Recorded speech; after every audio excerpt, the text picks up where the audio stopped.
Film की शुरुआत होती है आर्थर इन्हीं एक्वामैन को दिखाने से। हमें पता चला कि उसकी जिंदगी पूरी तरह से बदल गई है। वो एटलांटिस का राजा बन गया है। उसकी शादी मीरा से हो गई है, जो दूसरे किंगडम के राजा की बेटी है, और अब इनका एक बेटा भी है। अब कहानी शिफ्ट होकर आ जाती है इस मूवी के विलन पर, जिसका नाम ब्लैक मैंटा है। उसके डैड की मौत हो गई थी, पर वो उनके मरने का जिम्मेदार हमेशा से आर्थर को समझता आ रहा है। इसलिए ब्लैक मैंटा आज भी आर्थर से बदला लेने का फैसला करता है। वो अपने लिए खास किस्म का पावरफुल सूट भी बना रहा था और इस बात का भी इंतजार कर रहा था कि सूट पूरा होने के बाद मैं एक्वामैन से लड़ाई करूं। इसके बाद हम एक डॉक्टर को देखते हैं जो मरीन साइंटिस्ट भी था, यानी समंदर के नीचे की दुनिया का, और अभी वो एटलांटिस के ऊपर ही रिसर्च कर रहा था। उसकी कोशिश थी कि एटलांटिस को ढूंढकर वहाँ जाए और उसे सबके सामने बाहर दुनिया में ला सके, ताकि वो ये साबित करने में कामयाब हो जाए कि एटलांटिस जैसी दुनिया सच में पाई जाती है। एटलांटिस की इस रिसर्च को लेकर वो साइंटिस्ट एक बार अंटार्कटिका जाते हैं और वहाँ की बर्फ में कोई चीज ढूंढने की कोशिश करने लगते हैं। लेकिन तभी साइंटिस्ट और उनकी टीम पर ऑक्टोपस जैसा कोई मॉन्स्टर हमला कर देता है, क्योंकि उसके बड़े बड़े टेंटिकल्स भी थे। तो इस वजह से साइंटिस्ट अपनी टीम के साथ वहाँ पर फंस जाते हैं। इसीलिए वो अपने बाकी साथियों को सिग्नल भेजकर मदद मांगते हैं। तब उनकी मदद करने उनका एक साथी आ भी जाता है, यानी ब्लैक मैंटा।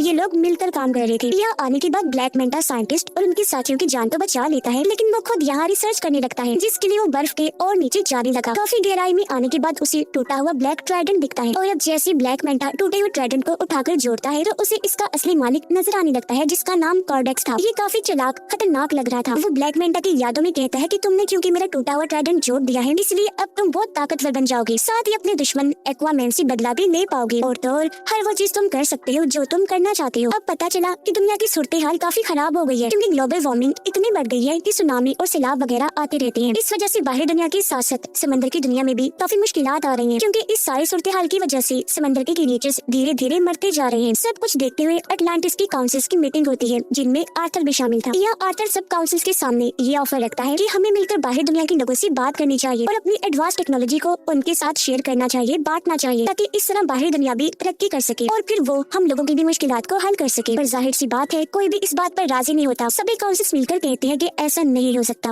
उधर ब्लैक मैंटा का सूट पूरी तरह तैयार हो गया था और अब वो ये चाह रहा था कि मैं किसी तरह एटलांटिस में घुसकर ओरिकेल्कम को चुरा लूं। अब ओरिकेल्कम एटलांटिस किंगडम में पाया जाने वाला एक तरह का मेटल है, जो बिल्कुल पेट्रोल की तरह काम करता है। इसके अलावा भी ओरिकेल्कम के बहुत फायदे हैं। तो अब ओरिकेल्कम को पाने के लिए ब्लैक मैंटा अपनी टीम के साथ एटलांटिस में घुस जाता है और वहाँ पर हमला कर देता है। अब उसकी तबाही को देखकर मीरा उसे रोकने के लिए ब्लैक मैंटा के पास जाती है, पर क्योंकि ये नया पावरफुल सूट पहनकर वो काफी ताकतवर बन गया था, इसीलिए मीरा पर ही हमला करके जख्मी कर देता है, जिससे वो बेहोश हो गई। ब्लैक मैंटा दोबारा से मीरा के पास आया। इससे पहले वो कोई और हमला उस पर करता, यहाँ आर्थर आ जाता है। अपनी वाइफ को बचाने के लिए वो अपने दुश्मन ब्लैक मैंटा से लड़ने लगा और इस तरह इनकी जबरदस्त लड़ाई होने लगती है। लड़ाई के दौरान ब्लैक मैंटा की टीम उसे सिग्नल भेजती है, जिससे वो समझ गया कि मेरी टीम ने ओरिकेल्कम ढूंढ लिया है। इसका मतलब कि अब वो वापस जा सकता है, तो इसीलिए लड़ाई को बीच में ही छोड़कर वो यहाँ से निकल गया। सही सलामत भागने में भी कामयाब हो जाता है। अब मीरा की हालत काफी खराब थी, जहाँ तभी उन दोनों के पास आर्थर की मोम आई। आर्थर की मोम उसे कहते हैं कि ये बात काफी सोचने वाली है कि अगर ब्लैक मैंटा सच में इधर एटलांटिस में ओरिकेल्कम को लेने आया था, तो फिर तो यकीनन कुछ बुरा होने वाला है। तब ये सुनकर आर्थर अपनी मोम से कहता है, तो फिर इस मामले में हमें मेरे भाई ऑर्म की मदद चाहिए होगी। पर क्यों? तो आर्थर जवाब देता है, क्योंकि मेरा भाई ऑर्म एटलांटिस के साथ साथ ओरिकेल्कम के बारे में भी काफी अच्छे से जानता है। वो एटलांटिस की पूरी तारीख के बारे में जानता है। ये सुनकर आर्थर की मोम कहती है, पर ऑर्म तो एक दूसरे किंगडम फिशरमैन की जेल में कैद है, तो फिर भला वो कैसे आ सकता है? जिस पर आर्थर जवाब देता है, मैं खुद फिशरमैन किंगडम जाऊंगा और जेल से ऑर्म को छुड़वा कर ले आऊंगा। उसने ऐसे किया, वो सीधा फिशरमैन की जेल में पहुंचा। जल्दी ऑर्म को ढूंढ भी निकालता है, ऑर्म को लेकर वहाँ से बाहर आ जाता है। पर इससे पहले वो यहाँ से निकलते ऑर्म को फिशरमैन किंगडम के गार्ड्स घेर लेते हैं। ऑर्म की हालत अब काफी खराब हो गई है, क्योंकि यहाँ उसे ठीक से खाना नहीं दिया जाता था, जिस वजह से उसका जिस्म काफी कमजोर हो गया था। पर जैसे ही बाहर आई और समंदर का पानी इसके जिस्म को लगा, वो पहले की तरह सेहतमंद और ताकतवर बन जाता है। उसके पास पहले जैसी पावर्स भी आ जाती हैं। इसलिए ऑर्म अकेला ही गार्ड से भिड़ गया, उन पर भारी पड़ता है। एक एक झटके में सभी गार्ड्स को मार के रख देता है, जिसके बाद दोनों भाई यहाँ से निकल जाते हैं। रास्ते में बातें करते करते दोनों एक दूसरे को अपनी अपनी जिंदगी के बारे में बताते हैं। आर्थर ऑर्म से कहता है कि मैं एटलांटिस का राजा बन बन के थक गया हूँ, अब मुझे इस काम में बोरियत होने लगी है। लेकिन ये सुनकर ऑर्म को काफी हैरत हुई। वो आर्थर से कहता है कि जिस राजा की गद्दी को पाने के लिए मैंने भी बचपन से कोशिश की कि मैं राजा बन जाऊँ, पर वो गद्दी तुम्हें मिल गई, जिस गद्दी की तुम्हें कोई परवाह भी नहीं है। ये बात तो काफी अजीब और कमाल की है। जिसके बाद ये दोनों सीधा किंगफिश के पास गए और उससे ब्लैक मैंटा के बारे में पूछने लगते हैं, जिस पर किंगफिश दोनों को जवाब देता है कि ब्लैक मैंटा तुम दोनों को एक आइलैंड पर मिल सकता है, जो आइलैंड साउथ एरिया में है। और अब ये सुनकर दोनों भाई साउथ एरिया की तरफ निकल जाते हैं उस आइलैंड पर जाने के लिए। पर यहाँ आकर उन्होंने देखा कि पूरा आइलैंड ही बदला हुआ है। ऐसा लग रहा है जैसे ओरिकेल्कम को जलाकर उसका धुआं यहाँ फैला दिया गया है, जिससे यहाँ के पेड़ पौधे, यहाँ तक कि जानवर भी पूरी तरह म्यूटेट हो गए हैं, बदल गए हैं, जिस वजह से उनका साइज काफी बड़ा हो गया है। यहाँ तक कि इधर के चूहे भी इतने बड़े हो गए हैं कि उनका साइज हाथी जैसा लग रहा है। साइंटिस्ट दिखाया दिखाया गया जो इस वक्त ब्लैक मेंटा के ठिकाने पर होता है। यहाँ साइंटिस्ट जब कॉर्डेक्स के टूटे हुए ब्लैक ट्राइडेंट को देखता है तो बिना सोचे उसे पकड़ लेता है और अब उसे छूते ही साइंटिस्ट को भी अपने दिमाग में कॉर्डेक्स दिखाई देने लगता है, जो साइंटिस्ट को भी गलत काम करने के लिए कहने लगा जैसा उसने ब्लैक मेंटा को कहा था। पर तभी यहाँ ब्लैक मेंटा आ गया। वो साइंटिस्ट के हाथ से ब्लैक ट्राइडेंट लेते हुए कहने लगा, साइंटिस्ट जी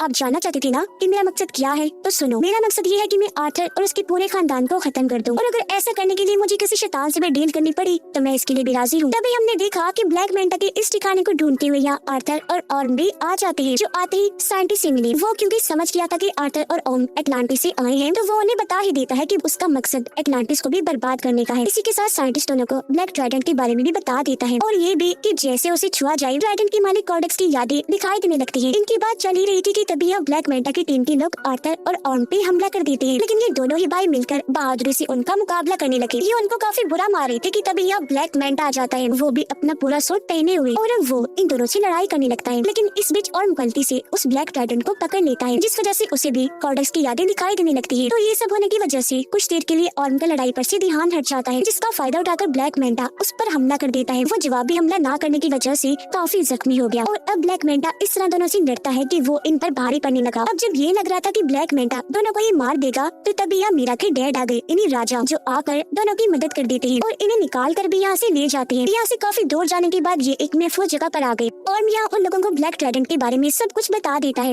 एटलांटिस को ढूंढने वाले आर्थर के डैड थे, उनके पास भी एक ताकतवर ट्राइडेंट था जो अब उनके बेटे किंग आर्थर के पास है। पर किंग यानी आर्थर के डैड का एक भाई भी था जो और कोई नहीं बल्कि कॉर्डेक्स ही था, और ये जो ब्लैक ट्राइडेंट है वो उसी ने ही बनाया था। अब जिस तरह आर्थर के डैड किंग एटलांटिस किंगडम को चला रहे थे वैसे कॉर्डेक्स एक दूसरे किंगडम को चला रहा था जो कि बिल्कुल ही डार्क किंगडम था, यानी वहाँ खतरनाक क्रिएचर्स मॉन्स्टर्स रहा करते थे। लेकिन परेशानी तो तब शुरू हुई जब कॉर्डेक्स ने अपना असली रूप दिखाया। असल में कॉर्डेक्स चाहता था कि वो एटलांटिस का ओरिकल्कम चुराकर और पावरफुल बन जाए। कुछ हद तक वो ऐसा कर भी रहा था, लेकिन उसके ऐसा करने से एटलांटिस और समुद्र के बाकी क्रिएचर्स मरते जा रहे थे, साथ ही एटलांटिस के अंदर बीमारियां भी फैल रही थी। अब इस तरह के हालात देखकर किंग आर्थर के डैड कॉर्डेक्स के खिलाफ आकर खड़े हुए और उसे ये सब रोकने का कहते हैं। लेकिन कॉर्डेक्स ताकत के नशे में इस कदर पागल हो गया था कि वो अपने बड़े भाई किंग के साथ ही बगावत पर उतर आया और ऐसा होने से उन दोनों के बीच जंग छिड़ गई। पर जंग में किंग कॉर्डेक्स को हराकर उसे कैद कर देते हैं और वो हमेशा के लिए वहाँ कैद रहे, कभी भी बाहर न आने पाए। इसके लिए किंग ने अपने खून का इस्तेमाल किया, जिससे हुआ ये कि कॉर्डेक्स जादुई कैद में बंद हो गया, जहाँ से उसका निकल पाना नामुमकिन है। आगे और बताता है कि इस वक्त कॉर्डेक्स यादों के जरिए ब्लैक मेंटा के दिमाग में घुसा हुआ है, क्योंकि वो उसका इस्तेमाल करके आजाद होना चाहता है। ये सब सुनने के बाद आर्थर और ऑर्म की मोम भी सारी बात समझ जाती है। वो उन्हें बताने लगी कि हाँ मैं भी कॉर्डेक्स के बारे में जानती हूँ, और जिस तरह किंग ने अपने खून का इस्तेमाल करके उसे कैद किया था, अब कैद से आजाद होने के लिए उसे किंग की नस्ल के किसी इंसान का खून चाहिए, जब भी कॉर्डेक्स आजाद हो सकता है। मतलब जिनके अंदर किंग का एक खून दौड़ रहा हो। किंग का खून उनकी शाही फैमिली के लोगों में ही हो सकता है।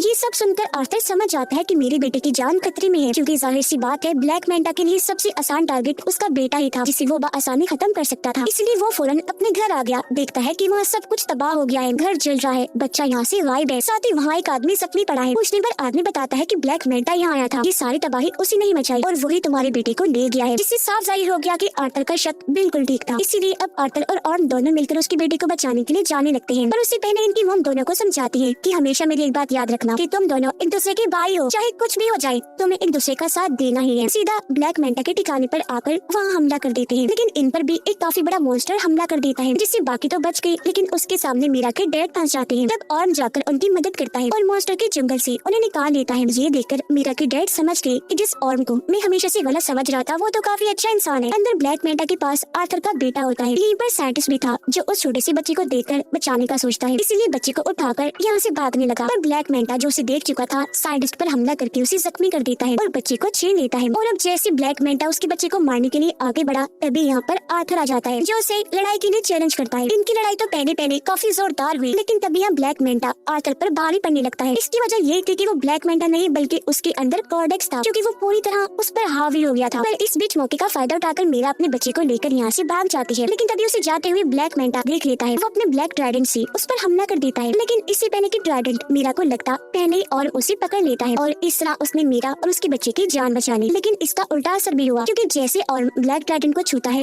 कॉर्डेक्स उसके दिमाग को भी कंट्रोल करने लगता है। वो उसे उसके भाई आर्थर के खिलाफ भड़काते हुए ये दिखाने लगता है कि तुम्हारे भाई आर्थर ने तुम्हारे साथ बहुत गलत किया है, असल में तुम ही हो जो अटलांटिस का राजा बनने के लायक हो, न कि आर्थर। तो इसी वजह से अब ऑर्म आर्थर पर हमला कर देता है। लेकिन यहाँ आर्थर जो सारी बात समझ गया था वो पलट कर वार नहीं करता, बल्कि अपने भाई को समझाने लगा कि होश में आओ और खुद पर काबू रखो। जब ऑर्म ऐसे करता है उसने जैसे तैसे खुद पर काबू पा लिया, साथ ही उसे अपने अपनी मॉम की बात पे याद आती है कि तुम दोनों भाई भी हो, चाहे कुछ भी हो जाए तुम्हें एक दूसरे का साथ देना ही है। लेकिन इसी बीच फायदा उठाकर कॉर्डेक्स खुद को आजाद करने में लग जाता है। ऐसा करने से उसके जिस्म में जान आने लगती है। ठीक इसी वक्त ऑर्म ने ब्लैक ट्राइडेंट को छोड़ दिया। अब तक काफी देर हो गई थी क्योंकि कॉर्डेक्स खुद को जिंदा करके आजाद हो चुका था और अब कॉर्डेक्स को अपने सामने देखकर आर्थर उसी के ब्लैक ट्राइडेंट से उस पर हमला कर देता है। पर कॉर्डेक्स आसानी से अपने ब्लैक ट्राइडेंट को पकड़ के आर्थर पर हमला करने की कोशिश करने लगता है। पर उससे पहले ही आर्थर अपने वाले ट्राइडेंट की मदद से उसकी ब्लैक ट्राइडेंट को तोड़ता हुआ कॉर्डेक्स को जा लगता है, जिससे आखिरकार वो भी अपने ट्राइडेंट के साथ साथ खत्म हो जाता है। उसके खत्म होते ही पूरी जगह भी तबाह होने लगती है। धीरे धीरे करके ये सारी जगह टूटने लगी थी और तभी इसके नीचे ब्लैक मैंटा दब जाता है। पर उसे मुसीबत में देखकर आर्थर उसके सामने मदद के लिए हाथ बढ़ाता है, पर ब्लैक मैंटा इनकार कर देता है ये कहकर कि शुक्रिया, मुझे तुम्हारी मदद नहीं चाहिए, तुमसे मदद लेने से अच्छा मैं मरना पसंद करूंगा। तो इसी वजह से ब्लैक मैंटा भी वहीं दबकर मारा जाता है, जबकि आर्थर और उसके बाकी साथी वहाँ से बाहर निकल जाते हैं। यह आर्थर ऑर्म से कहता है कि अब तुम बिल्कुल आजाद हो, तुम्हें अब किसी भी जेल में जाने की जरूरत नहीं पड़ेगी, क्योंकि फिशरमैन की जेल में हम ये कह देंगे कि तुम यहाँ दबकर मारे गए हो और अब तुम यहाँ से जाओ और आजादी से अपनी जिंदगी जी। इसके बाद हम देखते हैं कि आर्थर एटलांटिस को दुनिया के सामने ले आता है। बाहरी दुनिया में आकर इस किंगडम के बारे में वो सब कुछ बता देता है। उसने ये भी कहा कि अब से हम एटलांटिस की टेक्नोलॉजी को दुनिया के साथ भी शेयर करेंगे, जिससे होगा ये